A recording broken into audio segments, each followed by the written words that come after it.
तो नेक्स्ट बात करते हैं क्वेश्चन नंबर 21। क्वेश्चन नंबर 21 कह रहे हैं कि मध्य प्रदेश में किस जिले में सोयाबीन का सबसे ज्यादा उत्पादन प्रारंभ हुआ था। ठीक है, तो सोयाबीन के बारे में बात की, सोयाबीन यहाँ पर हो जाएगा। तो उत्पादन के बारे में बात की, सोयाबीन का उत्पादन प्रारंभ हुआ था कौन से जिले से हुआ था, तो यहाँ पर हो जाएगा देवास, आपका सही आंसर हो जाएगा। ठीक है, नेक्स्ट क्वेश्चन बात करते हैं यहाँ पर। ठीक है, क्वेश्चन नंबर 22 यहाँ पर कि रॉक फॉस्फेट का उपयोग निम्नलिखित में किस उद्योग में किया जाता है। तो रॉक फॉस्फेट की बात करते मैंने बताया था कि रॉक फॉस्फेट सीधा सा वस्त्र उद्योग नहीं हो जाएगा। आपने देखो रॉक फॉस्फेट की बात हो रहा था, आपने यूरिया का नाम सुना होगा। ठीक है, यूरिया का नाम सुना होगा या फिर डीएपी का नाम सुना होगा। किसका? डीएपी का नाम सुना होगा। तो नॉर्मली ये यूरिया डीएपी ये किसमें ये होता है? फर्टिलाइजर यानी उर्वरक में उपयोग किया जाता है। तो यहाँ पर क्या हो जाएगा? आपका उर्वरक आपका सही आंसर हो जाएगा। ठीक है, चीनी उद्योग कैंसिल हो जाएगा, कागज उद्योग कैंसिल हो जाएगा, तो आपका आंसर हो जाएगा उर्वरक उद्योग में। ठीक है, नेक्स्ट बात करते हैं यहाँ पर अब क्वेश्चन नंबर 23 के बारे में। क्वेश्चन नंबर 23 कह रहा है यहाँ पर कि 2021-22 के अनुसार मध्य प्रदेश के क्षेत्रफल और उत्पादन की दृष्टि से अनाजों में गेहूं का स्थान कौन सा रहा था। ठीक है, तो मध्य प्रदेश की बात कर रहे हैं, क्षेत्रफल और उत्पादन की दृष्टि से अनाजों में गेहूं का स्थान कौन सा रहा था, तो हो जाएगा द्वितीय हो जाएगा। ठीक है, नेक्स्ट बात करते हैं क्वेश्चन नंबर 24। भारत में हेवी इलेक्ट्रिकल्स लिमिटेड भोपाल की स्थापना किस देश की एक कंपनी के द्वारा सहयोग से की गई थी। ठीक है, यानी जो भोपाल में जो एक कंपनी है भारत हेवी इलेक्ट्रिकल लिमिटेड, वो कौन सी देश की एक कंपनी के सहयोग से इसकी स्थापना की गई थी और कहां पर की गई थी? भोपाल में। ठीक है, तो वो की गई थी रूस यानी रशिया के द्वारा। ठीक है, रशिया के द्वारा की गई थी। ठीक है, नेक्स्ट बात करते हैं यहाँ पर क्वेश्चन नंबर 25। वर्ष 2011 की जनगणना के अनुसार किस जिले में नगरीय जनसंख्या का प्रतिशत है वो सर्वाधिक रहा था। तो नगरीय प्रतिशत जनसंख्या की बात कर रहा है, तो देखो यहाँ पर 2011 की जनगणना के अनुसार नगर की जो जनसंख्या प्रतिशत है वो सर्वाधिक रही थी और जिला का पंचायत जिले कौन सा हो जाएगा? यहाँ पर भोपाल की बात हो रही है। ठीक है, क्वेश्चन नंबर 26। निम्नलिखित में से कौन सी सिंचाई परियोजना है जो 4 राज्यों की में भागीदारी है? ऐसी कौन सी जो सिंचाई इरिगेशन जो प्रणाली है, योजना है, परियोजना है जिसमें 4 राज्यों के द्वारा पार्टिसिपेट भाग लिया गया है, तो वो जगह यहाँ पर सरदार सरोवर परियोजना। अभी आपको ये बताना है कि कौन से 4 राज्य हैं, वो आपको नाम बताना है। ठीक है, 1 2 3 4 आपको नाम बताना है कि कौन से 4 राज्यों ने मिलकर यहाँ पर ये सरदार सरोवर परियोजना शुरू की गई थी। नेक्स्ट बात करते हैं क्वेश्चन नंबर 27। मध्य प्रदेश के दक्षिण पूर्वी भाग में अधिकांश वर्षा किसके द्वारा होती है? यानी मध्य प्रदेश है बाकी, देखो ये ऐसा हो जाएगा। ठीक है, ये ऐसा हमारा भारत है, प्यारा भारत, यहाँ एमपी हो जाएगा। अब यहाँ पर पूछा है दक्षिण पूर्वी भाग, ये ऐसा करते हैं तो ये दक्षिण और ये पूर्वी भाग यानी ये वाला भाग। ठीक है, तो यहाँ पर जो बारिश होती है वो सबसे ज्यादा किस कारण होती है? तो देखो इधर से मानसून तो होती नहीं की। ठीक है, ये तो हो गया, तो ये तो होगा नहीं, तो यहाँ पर अरब सागर से कैंसिल हो गया। फिर बात करें यहाँ पर बंगाल की खाड़ी, तो देखो सीधी सी बात है बंगाल की खाड़ी से सीधा मानसून हो जाएगा, यहाँ पर थोड़ा सही हो जाएगा, तो बी ऑप्शन आपका सही हो जाएगा। लौटते हुए मानसून बिल्कुल गलत हो जाएगा क्योंकि अरुणाचल प्रदेश असम में वहाँ पर बारिश होती है, तो ये गलत हो जाएगा। ठीक है, चक्रवात के कारण बिल्कुल नहीं होगा, गलत है। ठीक है, तो पर हो जाएगा मानसून की बंगाल की खाड़ी से जो शाखा से जो मानसून आता है उसकी वजह से अधिकांश वर्षा मध्य प्रदेश के दक्षिण पूर्वी भाग में होती है। ठीक है, नेक्स्ट बात करते हैं क्वेश्चन नंबर 27। मध्य प्रदेश में काली मिट्टी ब्लैक सॉइल का निर्माण किस चट्टान के द्वारा होता है? तो जब भी काली मिट्टी की जो ब्लैक सॉइल की बात होती है तो हमेशा बेसाल्ट का ध्यान रखना। क्या हो जाएगा? बेसाल्ट। कैसे याद रखेंगे? बी से ब्लैक और बी से बेसाल्ट, ऐसे याद रख सकते हैं। नॉर्मली आपको पढ़ा है ज्योग्राफी तो भी याद हो जाएगा, वरना ब्लैक सॉइल। ठीक है, कैसे याद रखना आपको बताता हूं मैं। देखो ब्लैक सॉइल हो जाएगा और बेसाल्ट हो जाएगा। ठीक है, तो बी से बी याद हो जाएगा, आपका आंसर हो जाएगा बेसाल्ट। ठीक है, नेक्स्ट बात करते हैं क्वेश्चन नंबर 29। मध्य प्रदेश में बांस का राष्ट्रीयकरण है कि नेशनलाइजेशन कब हुआ था उसके बारे में बात कर रहे हैं। तो नेशनलाइजेशन की बात करें, नेशनलाइजेशन हुआ था 1973 में। कब हुआ था? 1973 में। नेक्स्ट बात करते हैं क्वेश्चन नंबर 30। विंध्यन स्कॉटलैंड का दक्षिणी भाग क्या कहलाता है? तो विंध्यन स्कॉटलैंड का जो दक्षिणी भाग वो कहलाता है भांडेर का पठार। क्या कहलाता है? भांडेर का पठार। नेक्स्ट बात करते हैं क्वेश्चन नंबर 31। ट्विटर के संस्थापक कौन है? अब देखो काफी जन ने यहाँ पर मार्क जुकरबर्ग लगाया होगा, लेकिन बिल्कुल गलत है। मार्क जुकरबर्ग नहीं है, जैक डॉयर्सी हो जाएगा, यहाँ पर ट्विटर के संस्थापक हो जाएगा। ठीक है, नेक्स्ट बात करते हैं क्वेश्चन नंबर 32। इमिटेशन गेम किसका मूल नाम है? अब ये प्रश्न आपको आता है, ठीक है, नहीं तो कुछ छोड़ भी सकते थे और रिस्क उठा भी सकते क्योंकि यहाँ पर कोई नेगेटिव मार्किंग है नहीं, तो द ट्यूरिंग टेस्ट का आंसर सही हो जाएगा। Question number 33। ई गवर्नेंस के 4 स्तंभ कौन कौन से हो जाएगा? तो सबसे पहले पीपल, प्रोसेस, टेक्नोलॉजी और संसाधन। ठीक है, ये हो जाएगा आपका जो ई गवर्नेंस की बात करते हैं हम। ठीक है, ई गवर्नेंस के 4 स्तंभ हो जाएगा, लोग, प्रक्रिया, प्रौद्योगिकी और संसाधन। तो आपका आंसर ए आपका सही हो जाएगा। क्वेश्चन नंबर 33 हो गया। 34। उन पेशेवर और व्यावसायिक उद्योगों के लिए एक सोशल नेटवर्किंग साइट जो अन्य पेशेवरों से जुड़ना चाहते हैं, कि एक सोशल नेटवर्क का साइट क्या हो जाएगा? तो एक लिंक्डइन है जो एक अन्य पेशेवर व्यावसायिक लोग हैं उसको दूसरे सोशल नेटवर्क साइट से जोड़ने का काम करता है। ठीक है, कौन हो जाएगा? लिंक्डइन। तो सीधे लिंक से याद रखते हैं, लिंक और डाइन। ठीक है, ऐसे याद रख सकते हैं, ये आपने नाम सुना होगा, तो इसका आंसर हो जाएगा। Question number 35। खाली जगह में दे रखा है कि कौन सा है जो एक आर्टिफिशियल इंटेलिजेंस की शाखा का भाग है? तो मैंने बताया था डीप लर्निंग। कोई ध्यान रखना आपका, डीप लर्निंग या जब मशीन लर्निंग की बात होती है, ठीक है, डीप लर्निंग या मशीन लर्निंग तो दोनों किसके भाग है? आर्टिफिशियल इंटेलिजेंस के। तो यहाँ पर देखो मशीन लर्निंग दे रखा है, तो मशीन लर्निंग आपका सही आंसर हो जाएगा। ये साइंस एंड टेक का प्रश्न है। हाँ, क्वेश्चन नंबर 36, इंटरनेट के क्षेत्र में W3C का मतलब क्या हो जाएगा, इसका अर्थ पूछा है, तो हो जाएगा वर्ल्ड वाइड वेब कंसोर्टियम, ये आपका सही आंसर हो जाएगा। नेक्स्ट बात करते हैं क्वेश्चन नंबर 37, MPEG का अर्थ क्या हो जाएगा, तो इसका मतलब हो जाएगा moving picture expert group, moving picture expert group आपका सही आंसर हो जाएगा। ठीक है, क्वेश्चन नंबर 38, यूनिक्स, ये तो सीधा सा देखो फैक्चुअल क्वेश्चन आपको पड़ेगा। ठीक है, यूनिक्स ऑपरेटिंग सिस्टम का केंद्रीय भाग कौन सा हो जाएगा, तो कर्नल। आगे जो भी क्वेश्चन आएगा कैसे जो 3 लाइन में आंसर होता है उसको कैसे करना मैं आपको बता दूंगा। ठीक है, नॉर्मल ये क्वेश्चन आपको रटना ही पड़ेगा। ठीक है, इसमें कोई यहाँ पर कोई लॉजिक है नहीं, आपको पढ़ा है तो आपको प्रश्न हो जाएगा। ठीक है, तो इसका आंसर हो जाएगा कर्नल। देखो क्वेश्चन नंबर 39, हमला भ्रामक ईमेल या टेक्स्ट संदेशों के रूप में आता है जो आपसे सॉफ्टवेयर इंस्टॉल करने या व्यक्तिगत जानकारी प्रदान करने के लिए कह सकता है। तो ऐसा कौन सा बात की गई है, तो ये व्यक्तिगत जानकारी को प्रदान करता है, इसमें फिशिंग कहते हैं, एक साइबर अटैक का काम करता है। ठीक है, फिशिंग। नेक्स्ट बात करते हैं क्वेश्चन नंबर 40, कुरेटली। ठीक है, कुरेटली पूछा है, कुरेटली किससे संबंधित है, पूछा है कि कुरेटली किससे संबंधित है। सर्च इंजन है एक प्रकार, जैसे गूगल वगैरह होता है ना, उसी प्रकार सर्च इंजन है। आप सर्च कर सकते हैं जहाँ पर कोई भी अगर साइट वगैरह या जो भी हो जाएगा अपने काम किसी यहाँ पर सर्च कर सकते हैं, तो एक प्रकार का सर्च इंजन हो जाएगा। ठीक है, कोई सोशल नेटवर्क साइट भी नहीं है। ठीक है, यहाँ पर ब्लॉग भी नहीं है, इंटरनेट फॉरम वगैरह कुछ भी नहीं है। नेक्स्ट बात करते हैं, क्वेश्चन नंबर है हमारा अपना 41। क्वेश्चन नंबर 41 कह रहा है कि पहला G20 शिखर सम्मेलन कहाँ और कब हुआ था। प्रश्न देखो कितना घुमा दिया है। अभी यहाँ पर हुआ था G20 शिखर सम्मेलन, अभी हाल ही में हुआ था, तो वो हुआ था यहाँ पर कब हुआ था, अभी दिल्ली में हुआ था। ठीक है, तो ये ध्यान रखना, प्रश्न दिल्ली में पूछा गया था, लेकिन प्रश्न पूछ सकता है दिल्ली में पूछा जा सकता है कि अभी कहाँ पर हुई, लेकिन अब प्रश्न देखो कितना घुमा लिया। यहाँ पर पहला शिखर सम्मेलन, तो जब भी इस प्रकार प्रश्न आया तो आपको ध्यान रखना है कि पेपर में कैसे प्रश्न पूछे जा रहा है। तो ज्यादातर ये ऐसे पूछा, सबसे पहला कहाँ पर हुआ था, कब शुरुआत हुई थी, ठीक है, कहाँ पर हुई थी, ये ऐसा प्रश्न पूछा जाता है। तो देख लो यहाँ पर G20 शिखर सम्मेलन का सबसे पहले, ठीक है, पहला शिखर सम्मेलन कहाँ और कब हुआ था, यह प्रश्न पूछा गया है। तो पहला हुआ था वाशिंगटन DC USA और 2008 में हुआ था। ठीक है, यानी कि अमेरिका में हुआ था। क्वेश्चन नंबर 42, SLR क्या होता है। देखो सबसे पहला इकोनॉमी से प्रश्न शुरू हो जाएगा। यहाँ पर SLR क्या होता है आपको ध्यान होना चाहिए। ठीक है, तो SLR आपको पता है कि जो बैंक, अब जो NDTL होता है, कुछ NDTL का 18% क्या होता है, हमें जो बैंक खुद अपने पास रखती है पैसा, उसे SLR कहता है। ठीक है, तो उसी को SLR कहता है। इसी प्रश्न पूछा है कि वैधानिक तरलता अनुपात SLR की न्यूनतम सीमा क्या थी, जिसे भारत सरकार 2007 में संशोधित किया था। तो कौन सी सीमा थी, वो 25% थी। ठीक है, अब यहाँ पर कितना है, 18% कर दिया गया है। ठीक है, 18% रखना पड़ेगा।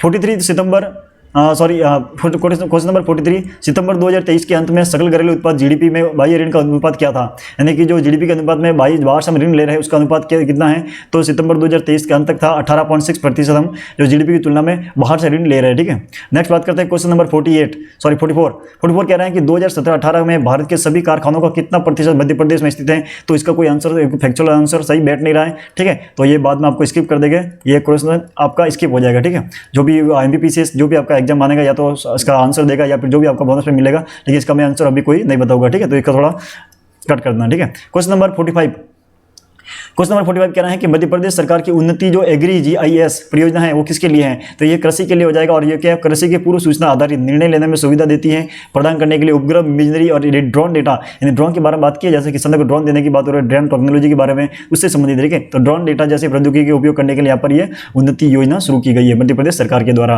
क्वेश्चन नंबर 46 कह रहा है कि समग्र शिक्षा अभियान, एक और स्कीम है समग्र शिक्षा अभियान, निम्नलिखित में किन योजनाओं के एकीकरण से उभरा है, यानी कि एकीकरण किया गया है। तो ध्यान रखना, देखो सर्व शिक्षा अभियान, ऑप्शन सी आपका सही हो जाएगा, सर्व शिक्षा अभियान, राष्ट्रीय माध्यमिक शिक्षा अभियान और शिक्षक शिक्षा, यानी कि शिक्षक भी शामिल किया गया है, माध्यमिक शिक्षा भी की गई है और सर्व शिक्षा, सभी स्कीम को साथ एकीकरण करके यहाँ पर समग्र शिक्षा अभियान शुरू किया गया है। ठीक है, क्वेश्चन नंबर 47, वर्ष 2022 और 23 में मध्य प्रदेश और भारत की प्रति व्यक्ति आय की अग्रिम अनुमानों की स्थिर 2011-12 कीमतों पर तुलना करने पर हम पाते हैं, दोनों की तुलना करने की बात की गई है कि 2011-12 और 2022-23 की तुलना करते हैं तो मध्य प्रदेश की प्रति व्यक्ति आय और पूरे भारत की प्रति व्यक्ति आय में क्या अंतर है। ठीक है, तो दोनों में अंतर यह है कि मध्य प्रदेश की प्रति व्यक्ति आय कम है और भारत की प्रति व्यक्ति आय ज़्यादा है। ये बात कहा गया है कि मध्य प्रदेश की प्रति व्यक्ति आय भारत की प्रति व्यक्ति आय की तुलना में कम है। ठीक है, बराबर भी नहीं है, ज़्यादा भी नहीं है, तो यह ऑप्शन आपका गलत हो जाएगा। ठीक है, तो यहाँ पर 2023 की तुलना करें हम, तो यहाँ पर मध्य प्रदेश की प्रति व्यक्ति आय कम हो गई है और भारत की प्रति व्यक्ति आय की तुलना में कम हुई है। ठीक है, ऐसे ध्यान रखना है।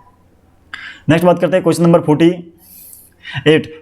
कह रहे हैं यहाँ पर GI टैग जो प्राप्त हुआ है चिन्नौर के चावल को। ठीक है, तो इसका उत्पादन कहाँ हो रहा है और कौन से जिले में हो रहा है, ये पूछा गया है। ठीक है, तो कौन से जिले में हो रहा है, जो हाल ही में इसको GI टैग मिला ना, तो उसका उत्पादन कौन से जिले से हो रहा है, तो वो जगह यहाँ पर बालाघाट से। कहाँ पर हो रहा है, बालाघाट में। क्वेश्चन नंबर 49, अब ऐसे प्रश्न को कैसे करना मैंने बता दिया है, एक ऑप्शन मिल जाएगा तो आपका सीधा आपका आंसर हो जाएगा। ठीक है, पूछा है अशोकनगर, केले, खैरगोन, तो सही साथ मिलान करना है। ठीक है, मिलान करना है। तो देखो यहाँ पर आपको एक ऑप्शन पता है, जैसे मान लो बुरहानपुर आपका आ रहा है। ठीक है, बुरहानपुर से आपको पता है कि केले यहाँ पर केले के लिए प्रसिद्ध है, उत्पाद के लिए। ठीक है, तो बुरहानपुर का आंसर तो 3 का 1 मिला रहा है, 3 का 1, तो देखो ये 3 हो गया, 3 का 1 कौन सा, ये हो जाएगा, ठीक है। तो यहाँ पर आंसर सही हो जाएगा, ये कट गया, ये भी गया, ये भी गया, तो यहाँ पर आपका बी ऑप्शन आपका सही हो जाएगा। बाकी मैच तो कॉलम कर सकते हैं, ठीक है। एक भी ऑप्शन आपको मिल गया तो आपको सारणी वाला ऐसा क्वेश्चन है बिल्कुल ईजी हो जाएगा, ठीक है। इसमें काफी लोग घबरा जाता है कैसे याद करेगा, बिल्कुल नहीं। अब एक भी आपको याद है, आपको आपने पढ़ा है, बार बार रिवीजन किया है, तो आप कर सकते हैं, ऐसे कोई बात नहीं, ठीक है ना। बहुत ईजी क्वेश्चन आती है। 50 क्वेश्चन नंबर 15, नीति आयोग की एसडीजी इंडिया इंडेक्स 2020 के अनुसार सूचकांक स्कोर रेंज है, उसके आधार पर सतत विकास लक्ष्यों में राज्यों के प्रदर्शन की विभिन्न श्रेणियों को कैसे परिभाषित किया जाता है। यानी कि जो एसडीजी गोल है उसकी जो श्रेणी, जो रेंज बताई गई है वो किस आधार पर बताई गई है। तो यहाँ पर ये बताया गया, अलग अलग स्कोर बताया। आकांक्षी के लिए 0 से 49, ठीक है। प्रदर्शन के लिए हो जाएगा 50 से 64, अग्रणी के लिए तो 65 से 90 के बीच में रखेगा। और अगर अचीवर अपना 100 प्राप्त कर लिया तो उसको अचीवर में आपका यानी कि पूरा प्राप्त कर लिया उसमें रखा जाएगा, ठीक है। तो ये हो जाएगा इंडेक्स के बारे में दे रखा है क्वेश्चन नंबर। तो यहाँ पर हमारे 50 क्वेश्चन सही हो चुके हैं, 50 क्वेश्चन कर लिए हमने। कितने क्वेश्चन आपके सही हुए हैं या बताना है, अभी तक कमेंट करके बताना है कि 50 में से आपके कितने क्वेश्चन सही हुए हैं। नेक्स्ट बात करते हैं क्वेश्चन नंबर 51, मोहनखेड़ा जैन तीर्थ निम्न में से किस जिले में स्थित है। तो मोहनखेड़ा की बात करते हैं धार जिले में, कहां पर हो जाएगा, मोहनखेड़ा जैन स्थित धार जिले में स्थित है। क्वेश्चन नंबर 52, निम्नलिखित में से कौन सा युग्म गलत है। ध्यान रखना, क्वेश्चन पढ़ने में भी गलती नहीं करना है, कौन सा युग्म गलत है। तो गलत की बात कर रहे हैं तो आपको सही 3 ऑप्शन सही दिए होंगे और 1 ऑप्शन गलत होगा, सीधे से बात है, ठीक है। तो एक गलत बताना आपको। तो देखो, बोरी होशंगाबाद सही हो जाएगा, ठीक है। गंगोह पन्ना सही हो जाएगा, करैया शिवपुरी सही हो जाएगा, तो तीनों सही हो जाएगा। आपका ऑप्शन इंदौर ये गलत हो जाएगा, ठीक है, कि घाटी गाँव इंदौर ये गलत हो जाएगा, ठीक है। तो क्वेश्चन नंबर डी व 52 का डी आपका गलत हो जाएगा, नहीं सही हो जाएगा। क्वेश्चन नंबर 53, गम्मत लोकनाट्य सूत्रधार क्या है जगह, ठीक है। गम्मत लोकनाट्य सूत्रधार क्या है, तो एक कुड़क गरैया हो जाएगा, क्या हो जाएगा, कुड़क गरैया हो जाएगा, ठीक है। तो ये लोकनाट्य से संबंधित है। क्वेश्चन नंबर 54, शंकरराव पंडित का संबंध किस विधा से था। तो शंकरराव पंडित है तो उसको ख्याल गायकी से, ये गायकी का एक प्रकार है, ख्याल गायकी से संबंध था किसका, शंकरराव पंडित का संबंध। तो ये आर्ट एंड कल्चर से संबंधित हो जाएगा प्रश्न, ठीक है।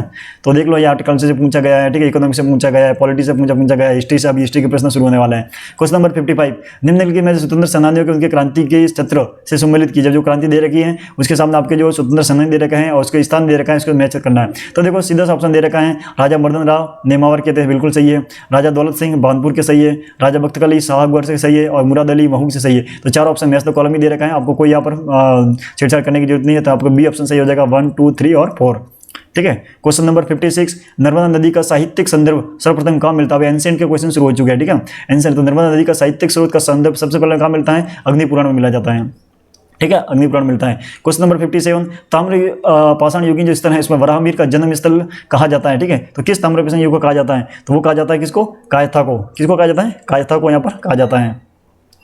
नेक्स्ट बात करता है क्वेश्चन नंबर 58, कुमारगुप्त और बंधु वर्मन के दसपुर अभिलेख के संबंध में कौन सा कथन गलत है। देखो ध्यान रखना, कौन सा कथन गलत है। तो हो जाएगा यहाँ पर, इस अभिलेख की रचना भभूति ने की थी, ये बिल्कुल गलत है, इसने भभूति ने बिल्कुल नहीं की थी, ठीक है। तो बाकी ऑप्शन तीनों सही हो जाएगा। 3 ऑप्शन भी पढ़ना आपको। इस अभिलेख में रेशम बुनकरों की श्रेणी द्वारा सूर्य मंदिर के निर्माण का उल्लेख क्या है, बिल्कुल सही है। यह भारत में विज्ञापन परंपरा का प्राचीनतम उदाहरण था, बिल्कुल सही है। और इस अभिलेख में दसपुर को पश्चिमी पूर्व भी कहा जाता है, बिल्कुल सही है, ठीक है। 3 ऑप्शन सही है, डी आपका गलत हो जाएगा, ठीक है, और गलत ही आपको पूछा गया है। क्वेश्चन नंबर 59, कोहबर क्या हो जाएगा, कोहबर। तो कोहबर क्या हो जाएगा, वैवाहिक अनुष्ठान भित्ति चित्र है। भित्ति चित्र होता है उसको वैवाहिक अनुष्ठान, जब वैवाहिक जो चित्र होता है अनुष्ठान, उसको भित्ति चित्र को कहता है, कोहबर कहता है, ठीक है। क्वेश्चन नंबर 60, यशोधर्मन के सौंदर्य अभिलेख के रचयिता कौन थे। तो यशोधर्मन के सौंदर्य अभिलेख के जो रचयिता थे वो कौन थे, वो हो जाएगा कक हो जाएगा, कौन हो जाएगा, कक। आपके यहाँ पर आंसर सही हो जाएगा, ठीक है। क्वेश्चन नंबर 61, ठीक है। क्वेश्चन नंबर 61 कह रहा है कि गुहा मंदिरों में सुप्रसिद्ध कैलाश मंदिर कहाँ स्थित है। यानी कि जो बात करते हैं यहाँ पर गुहा मंदिरों में सुप्रसिद्ध कैलाश मंदिर कहाँ स्थित है, तो ये हो जाएगा कानेरी की गुफा में। कि कहाँ पर हो जाएगा, कानेरी की गुफा में आपका सही आंसर हो जाएगा। तो 61 आपका हो जाएगा, गुहा मंदिरों में प्रसिद्ध कैलाश मंदिर है जो कानेरी की गुफा में स्थित है। क्वेश्चन नंबर 62, किस वेद में सभा और समिति का पृथक संस्थाओं के रूप में घोषित किया गया है। यानी कि सभा और समिति की बात की गई है, कौन से वेद में बात की गई है, तो ऋग्वेद में, ठीक है। तो ध्यान रखना, ये सब एंशिएंट के क्वेश्चन है। एंशिएंट के क्वेश्चन कितने पूछे जा रहे हैं देख सकते हैं आप, ठीक है। तो आपको जब भी आगे एग्जाम की तैयारी करनी है MPCS की, ठीक है, तो आपको पेपर का एनालिसिस करना जरूरी है कि क्या पॉलिटी से कितने प्रश्न पूछे जा रहे हैं, ठीक है, हिस्ट्री से कितने पूछे जा रहे हैं, ठीक है, मॉडर्न से कितने पूछे जा रहे हैं, एंशिएंट से कितने पूछा, और आर्ट एंड कल्चर से कितने पूछे, ठीक है, इससे करंट के कितने पूछे, ठीक है, और ज्योग्राफी से कितने पूछे, पॉलिटी से कितने पूछे। इस प्रकार का पूरा आपका रेशियो जब आपके दिमाग में होगा तब आपकी जो तैयारी हो जाएगा वो एक अलग लेवल की हो जाएगी, ठीक है। तो मतलब पूरे एक्सटेंड लेवल की हो जाएगा। आपको पता है कि मेरे पॉलिटी से इतने प्रश्न आ रहे हैं, मेरे इन्वायरमेंट से इतना आ रहे हैं, मेरे साइंस एंड टेक के इतना आ रहे हैं, ठीक है, मेरे यहाँ पर जो इकोनॉमिक्स के इतना आ रहे हैं, आर्ट एंड कल्चर कितने हो रहे हैं, हिस्ट्री के इतने हो रहे हैं, ठीक है। ऐसे प्रश्न आपको थोड़ा तो रणनीति बना के पढ़ना पड़ेगा, तो आपको प्रश्न मिल जाएगा, ठीक है। देखिए बात करते हैं क्वेश्चन नंबर 63, क्षत्रिय वर्णों के उपनयन संस्कार के किस मंत्र के संपादन का प्रावधान था? तो यह था गायत्री मंत्र। ठीक है, तो क्षत्रिय वर्णों के उपनयन संस्कार में किस मंत्र का संपादन था? गायत्री मंत्र का यहाँ पर संपादन किया था। नेक्स्ट बात करते हैं क्वेश्चन नंबर 64, निम्नलिखित में कौन सा वेद सबसे प्राचीन अधिक प्राचीन है? तो कौन सा वेद सबसे अधिक प्राचीन हो जाएगा? तो ये हो जाएगा ऋग्वेद सबसे पुराना है। ठीक है, ध्यान सबको पता है ऋग्वेद सबसे पुराना हो जाएगा। क्वेश्चन नंबर 65, अष्टांग योग के अंतर्गत किस अंतर्गत साधना कहा जाता है? तो यह हो जाएगा धारणा। धारणा है उसको अंतर्गत साधना कहा जाता है, किसमें? अष्टांग योग के अंतर्गत। नेक्स्ट बात करते हैं क्वेश्चन नंबर 66, केशव चंद्र सेन। अब ये देखो ये मॉडर्न के प्रश्न शुरू हो चुके हैं। केशव चंद्र सेन जो ब्रह्म समाज का प्रधानाचार्य किसने नियुक्त किया था? ठीक है, केशव चंद्र सेन को ब्रह्म समाज के प्रधानाचार्य किसने नियुक्त किया गया था? तो वो देवेंद्रनाथ ठाकुर ने किया था। किसको किया था? देवेंद्रनाथ ठाकुर ने इसको किया था, केशव चंद्र सेन को। क्वेश्चन नंबर 67 कह रहा है कि गांधी जी ने किस आंदोलन के समय वेल्स के राजकुमार का बहिष्कार करने का आह्वान किया था? तो वो था असहयोग आंदोलन। असहयोग आंदोलन था उसको, उस समय उसको जो ब्रिटिश के राजकुमार थे जो वेल्स, उनको क्या किया था यहाँ पर? बहिष्कार करने का आह्वान किया था। कब किया गया था? असहयोग आंदोलन के समय। क्वेश्चन नंबर 68 की बात हो रहा है, तो इसमें देखो के एम पणिकर की बात हो रही है। किसकी? के एम पणिकर की। के एम पणिकर ने किसके लिए कहा कि वे आधुनिक भारत के सर्वप्रथम कूटनीतिज्ञ थे? कौन से थे जो के एम पणिकर थे? उसने किसके लिए कहा था? तो ये दादा भाई नारोजी थे, इन्होंने इसके लिए बात की गई थी कि आधुनिक भारत यानी कि जो आने वाले भारत के लिए क्या हो जाएगा, सर्वप्रथम एक कूटनीतिज्ञ थे, उनके बारे में यह कथन कहा गया था दादा भाई नारोजी के बारे में। नेक्स्ट बात करते हैं क्वेश्चन नंबर 69, बंगला भाषा में जो रचित थे ऐतिहासिक उपन्यास दुर्गेश नंदिनी के लेखक का क्या नाम था? ठीक है, दुर्गेश नंदिनी के लेखक का नाम क्या था? तो जो उपन्यास लिखा गया था तो वो लिखा गया था बंकिम चंद्र चटर्जी के द्वारा। तो किसका उपन्यास है ये? बंकिम चंद्र चटर्जी का उपन्यास का नाम है दुर्गेश नंदिनी। ठीक है, तो एक प्रकार का उपन्यास है और किसका हो जाएगा? बंकिम चंद्र चटर्जी का। तो ये ध्यान रखना है। क्वेश्चन नंबर 70 की बात करते हैं। क्वेश्चन नंबर 70 ये कह रहा है कि जो मौर्यकालीन प्रशासनिक जो व्यवस्था थी उसमें प्रदेष्टा किस विभाग से संबंधित था? ठीक है, तो प्रश्न काफी बार पूछा जाता है, प्रदेष्टा किस विभाग से संबंधित है, या किसी का नाम दे दिया, ये इसका किससे संबंध है, ऐसा प्रश्न बार बार पूछा जाता है। ठीक है, मौर्यकाल से काफी यह प्रश्न पूछा जाता है। तो ये सीधा से हो जाएगा न्याय विभाग से, यानी कि ठीक है जुडिशियल डिपार्टमेंट से। नेक्स्ट बात करते हैं क्वेश्चन नंबर 71। देखो अभी जनजाति से प्रश्न पूछना शुरू कर दिया ना। जनजाति देखो सीधा सा सिलेबस में टॉपिक दे रखा था जनजाति, तो जनजाति से देखना 4 से 5 प्रश्न पूछे गए और बिल्कुल इजी क्वेश्चन थे।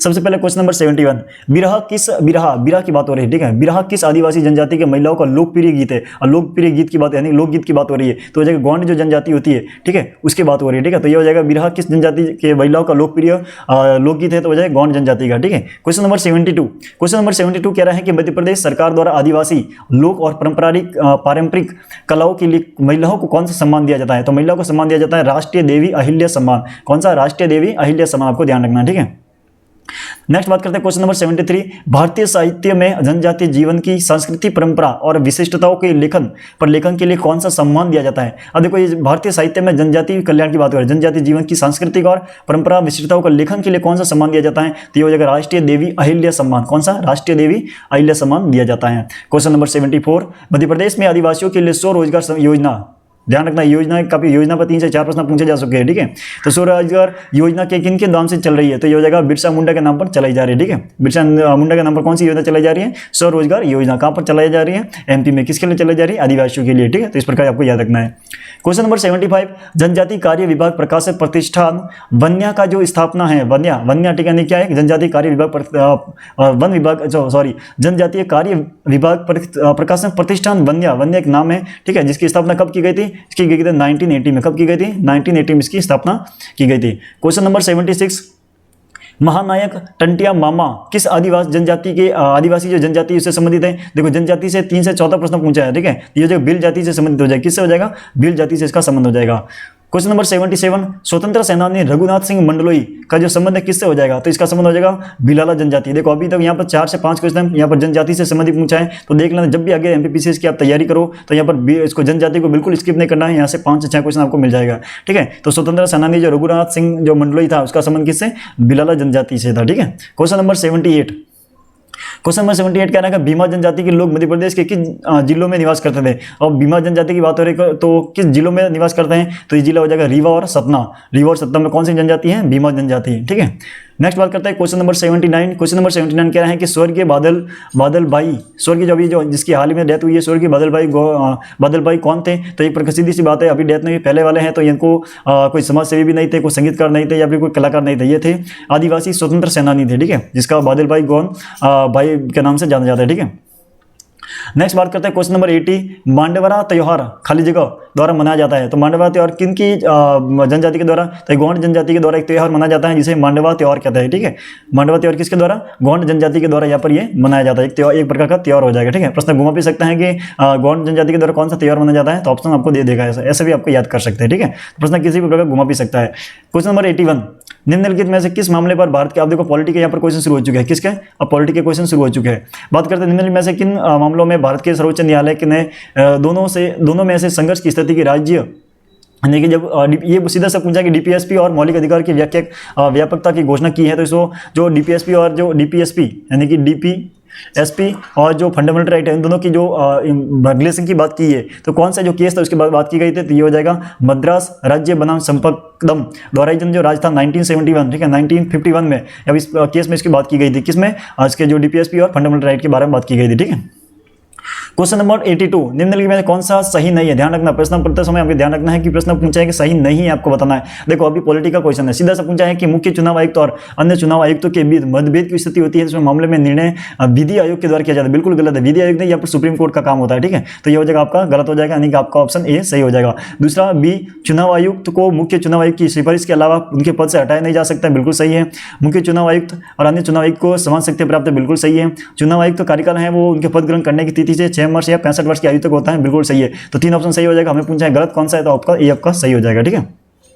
क्वेश्चन नंबर 83, संविधान में संशोधन के लिए कम से कम आधे राज्यों के विधानमंडलों का अनुसमर्थन की आवश्यकता होगी, वो कब होगी? तो ये हो जाएगा यदि ऐसा संशोधन जब आर्टिकल 279 क में कोई परिवर्तन करना है। अब 279 का परिवर्तन क्या हो जाएगा? 279 का आपको बताना है कि यहाँ पर ये किससे? जीएसटी काउंसिल से संबंधित है, किससे? जीएसटी काउंसिल से संबंधित है, ठीक है। तो आपको ऐसा बताना है, ठीक है, ये भी ध्यान रखना है, ठीक है, कि आर्टिकल की 279 किससे संबंधित है। नेक्स्ट बात करते हैं क्वेश्चन नंबर 84, अटल बिहारी वाजपेयी सुशासन और नीति विश्लेषण संस्था खाली जगह में है, यानी किस कहाँ पर है? तो ये भोपाल में बनी हुई है। कहाँ पर बनी हुई है? भोपाल में, एमपी में बनी हुई है। क्वेश्चन नंबर 85, निम्नलिखित कथनों पर विचार कीजिए। 2 कथन दे रखा है, इसमें से बताना है कौन सा सही कौन सा गलत है। ऑप्शन नंबर 1 कह रहे हैं कि कानूनी मामलों पर राज्य सरकार को सलाह देना महाधिवक्ता का कर्तव्य होगा। तो देखो कानूनी मामले में राज्य सरकार को सलाह देना महाधिवक्ता का कर्तव्य होगा, बिल्कुल सही है। जो महाधिवक्ता का कार्य था वही होता है, जो कानूनी मामले जो भी राज्य सरकार है जो भी उसको सलाह दी जाती है, ठीक है। सरकार का जो सलाह देने के लिए काम करता है वो कौन होता है? महाधिवक्ता होता है। दूसरा हो जाएगा कि महाधिवक्ता का मंत्रिमंडल के पद पर बने रहता है, बिल्कुल गलत है। मंत्रिमंडल अगर मान लो एक सरकार गिर जाती है तो वो भी मतलब ऐसी बात करना है कि महाधिवक्ता मंत्रिमंडल के पद पर बने रहेंगे, तो बिल्कुल गलत हो जाएगा, ठीक है। तो ऑप्शन ए आपका सही हो जाएगा, ठीक है। क्वेश्चन नंबर 85 का ऑप्शन ए आपका सही हो जाएगा। क्वेश्चन नंबर 86, पंचायतों को सौंपी जा सकने वाली जो शक्तियां और अधिकार और जिम्मेदारियों की सूची में दी गई है, कहाँ पर दी गई है? तो यहाँ पर 11वीं अनुसूची में दी गई है, 11वीं शेड्यूल है उसमें दी रखी है। अब इसके साथ आपको ये भी ध्यान रखना है कि जो 12वीं अनुसूची है इसमें क्या दे रखा है? तो देखो 11वीं में पंचायत की बात की गई है, 12वीं में हमारे नगर पालिका की बात की गई है। 11वीं में कितने आपको विषय दिए गए? तो आपको ध्यान रखना है 29, यानी कैसे याद रखना है? 2 और 9 दोनों को जोड़े हुए तो 11 हो जाएगा, ठीक है। तो ये 11वीं में हो जाएगा। 11 किसका है? पंचायत है। तो यहाँ पंचायत में कितने 29 विषय दे रखे हैं, और जो आपको जो 12वीं है, सॉरी 12वीं में कितने विषय? आपको यहाँ पर 18 विषय हो जाएगा, और वो नगर पालिका की बात हो रही है, ठीक है। तो इस प्रकार आपको थोड़ा सा इससे आसपास के प्रश्न पूछा उसको भी ध्यान रखना है। राज्य सूची क्या है, 7वीं सूची क्या है, 12वीं सूची क्या है, ये भी आपको पढ़ के जाना है, ठीक है ना, जब भी नेक्स्ट एग्जाम की तैयारी करता हूँ। नेक्स्ट बात करते हैं क्वेश्चन नंबर 87। क्वेश्चन नंबर 87 बहुत इजी था कि यहाँ पर पूछा कि राष्ट्रपति के महाभियोग का जो कौन सा आर्टिकल में उल्लेख किया गया है? तो आर्टिकल 61, ठीक है। आर्टिकल 61 सबको पता है, ठीक है, बहुत इजी क्वेश्चन था। क्वेश्चन नंबर 88 कि भारत के संविधान में आर्टिकल 76 के अनुसार राष्ट्रपति उस व्यक्ति को भारत का महान्यायवादी अटॉर्नी जनरल नियुक्त करेगा, किसको करेगा? ठीक है, तो ये हो जाएगा जब जो उसके सुप्रीम कोर्ट के समान जो क्वालिफिकेशन रखेगा उसको करेगा, ठीक है। तो उच्चतम न्यायालय के न्यायाधीश नियुक्त होने के योग्य हो, ठीक है। सीधी सी बात, जो सुप्रीम कोर्ट के समय जो जज बनने के लिए जो क्वालिफिकेशन उसकी योग्यता होगी उसी व्यक्ति को यहाँ पर क्या करेगा? अटॉर्नी जनरल यहाँ पर नियुक्त करेगा। कौन करेगा? राष्ट्रपति करेगा। आर्टिकल क्या हो जाएगा? 76, पूरा याद रखना आपको, ठीक है। पिछली बार अगर प्रश्न ऐसा घुमा भी सकते हैं कि जो महान्यायाधीश से संबंधित कौन सा आर्टिकल है, तो आर्टिकल 76 हो जाएगा, ठीक है। राष्ट्रपति उसकी नियुक्ति करता है। क्वेश्चन नंबर 89 के मुंशी का संबंध किससे हो जाएगा? के मुंशी की ड्रॉप समिति हो जाएगा, जो संविधान की जो ड्रॉप समिति थी, ठीक है, प्रारूप समिति उससे संबंधित है, ठीक है। क्वेश्चन नंबर 90 भारत के राष्ट्रपति किसकी सलाह पर आर्टिकल 352 के तहत आपातकाल की घोषणा कर सकते हैं? यानी आर्टिकल 352 लगता है तो किसके तहत आप आपातकाल की घोषणा कर सकते हैं? तो मंत्रिपरिषद की आपको सलाह लेनी पड़ेगी। मंत्रिपरिषद सलाह देगा तभी राष्ट्रपति क्या करेगा? आपातकाल की घोषणा शुरू कर देगा।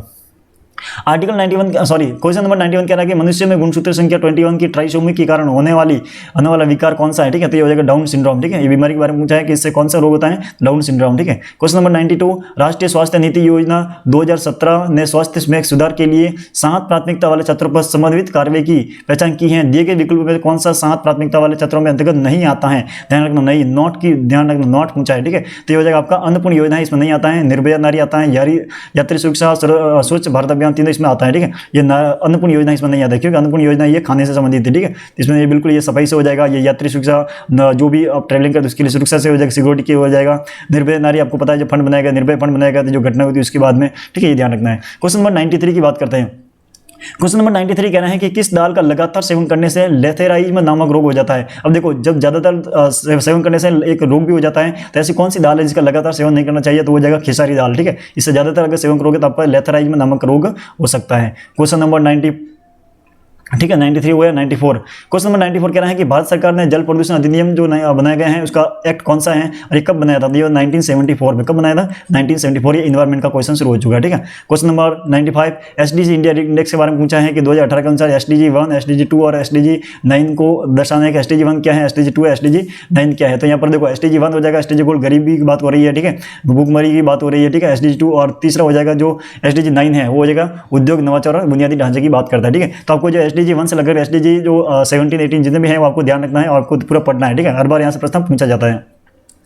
क्वेश्चन नंबर 96 एक जलीय पारिस्थितिकी तंत्र के तालाब में निम्नलिखित में से किस घटक के द्वारा प्रतिनिधित्व कवक, जीवाणु और फ्लैजेलेट्स फ्लैजेलेट्स के द्वारा किया जाता है। तो सीधी सी बात, आप घटक के द्वारा जो डिकम्पोजर्स होता है उसके द्वारा किया जाता है, तो सीधी से आपका सही हो जाएगा आंसर सी, ठीक है। क्वेश्चन नंबर 97 ओजोन की परत किससे मापी जाती है, तो ओजोन की परत डॉप्सन इकाई से मापी जाती है। किससे, डॉप्सन इकाई से द्वारा मापी जाती है। अब ध्यान रखना है कि डेसिबल किसकी इकाई है, पीपीबी किसकी है, पीपीएम किसकी, ये भी आपको ध्यान रखना है। तो इसकी ओजोन की परत किससे मापी जाती है, डॉप्सन इकाई से मापी जाती है। इसके अलावा जो 3 ऑप्शन है उसको भी आपको एक्सप्लेनेशन पढ़ना है, सॉल्यूशन पढ़ना, ताकि आपको अगले वाले एग्जाम में आपको हेल्प मिल सके। क्वेश्चन नंबर 98 मनुष्य शरीर में ग्रीवा कोशिकाओं कशेरुकाओं की संख्या कितनी होती है, तो कितनी होती है, 7, ठीक है। क्वेश्चन नंबर 99 मंगल ग्रह के लिए भारत का पहला अंतर्ग्रहीय मिशन किस वर्ष में सफलतापूर्वक लॉन्च किया गया था, तो हो जाएगा 2013 में। कब किया गया था, 2013 में किया गया था। क्वेश्चन नंबर 100 लास्ट क्वेश्चन है, वर्ष 2017 में इसरो के किस सैटेलाइट के द्वारा लॉन्च व्हीकल के द्वारा एक ही फ्लाइट में 104 सैटेलाइट सफलतापूर्वक लॉन्च किए गए थे। ऐसा कौन सा था, तो 104 सैटेलाइट एक साथ लॉन्च किए गए थे, तो वो था PSLV C-37। अब ध्यान रखना है, इसके साथ में आपको ध्यान रखना PSLV दे रखा है, ठीक है। तो PSLV और एक और होता है GSLV, तो ध्यान रखना PSLV और GSLV में क्या डिफरेंट है वो भी आपको ध्यान होना चाहिए, ठीक है। क्योंकि प्रश्न पूछा जाता है कि PSLV पूछा जा सकता है कि कितने यहाँ पर जो सॉलिड इंजन होते हैं इसमें क्या स्टेज कितनी होती है। तो देखो PSLV हमेशा ध्यान रखना है। मैं PSLV की बात करते हैं, यहाँ पर 4 स्टेज होता है, 1, 2, 3, 4। पहले स्टेज सॉलिड, फिर लिक्विड, फिर सॉलिड, फिर लिक्विड। तो जो पहली और जो थर्ड होती है वो क्या होता है, सॉलिड होता है, और सेकंड होता है जो फोर्थ होती है वो क्या लिक्विड होती है, ठीक है, ध्यान रखना। और GSL में क्या होता है, एक क्रायोजेनिक होता है और ऊपर बाकी सॉलिड, लिक्विड, सॉलिड, और यहाँ पर 2 क्रायोजेनिक होता है, सॉलिड, लिक्विड और 2 क्रायोजेनिक। जो थर्ड और फोर्थ होती है वो क्रायोजेनिक इंजन होता है। तो इस प्रकार आपको ध्यान रखना है PSLV क्या होता है, GSLV क्या होता है। इस प्रकार हमारे GS के 100 क्वेश्चन पूरे कंप्लीट हो चुके हैं। तो इस प्रकार आपको ध्यान रखना है कि जब भी पेपर प्रश्न पूछा जाता है, जब भी आपको नेक्स्ट भी तैयारी करो, तो उसको MPPCS का पिछला पेपर है उसको थोड़ा सा पढ़ना जरूर, क्योंकि जब भी पढ़ोगे तो आपको ध्यान रहेगा कि प्रश्न कैसे पूछा जा रहा है, ठीक है। और ध्यान ये भी रखना है कि जो प्रश्न आंसर मैंने बताया उसको तो पढ़ना ही है। इसके अलावा जो ऑप्शन, जो 3 ऑप्शन और भी थे उसको भी एक एक उसका सॉल्यूशन देखना है, ठीक है। किताब में आप खुद ढूंढोगे तो आपको पता चलेगा, उसका आपका थोड़ा नॉलेज बढ़ेगा और आपका जो सोचने का जो तरीका है ब्रॉड हो जाएगा, ठीक है। तो इस प्रकार अब आपको ये कमेंट करके ये बताना है कि आपके 100 क्वेश्चन में से कितना आपके सही हो रहे हैं। तो आप कमेंट करके जल्दी बताना कि कितना आपके सही हो रहा है। उसके बाद हम बात करेंगे कि MPPCS की कट ऑफ कितनी रह सकती है, ठीक है, ये बात करेंगे। तो मिलते हैं नेक्स्ट वीडियो में, तब तक के लिए जय हिंद जय भारत। वीडियो अच्छा लगा है तो जरूर शेयर कीजिएगा।